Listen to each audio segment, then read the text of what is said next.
Robots have been big enough to fight in monster movies and small enough to vacuum your carpet. Now News.com has learned about the development of even smaller robots. In fact, they could be as small as the tip of a pencil.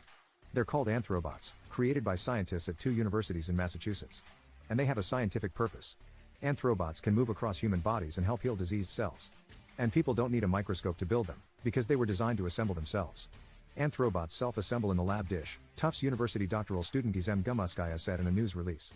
Anthrobots are the next step in a process that began with xenobots from Tufts and the University of Vermont. Cells from the embryos of frogs were built to collect and record data from the body. The science of biobots now is moving from frogs to humans. Researchers from Harvard and Tufts created anthrobots from cells in adult human lungs, with no need to modify their genetics. We wanted to probe what cells can do besides create default features in the body, Gumuskaya said.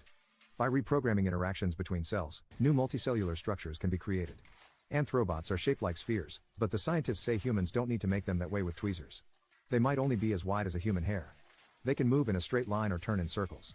Details on the work were published in the journal Advanced Science Thursday, November 30th. The study calls anthrobots novel, multicellular, fully biological, self-constructing, modal living structures.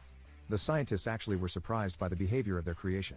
They can move across scratches in human neuronal model layers and induce gap closures across these scratches, the study says. Yet according to studyfinds.org, the researchers are not sure how the anthrobots move on their own. A cluster of anthrobots in a small space can lead to superbots. But could these tiny robots somehow take over the world?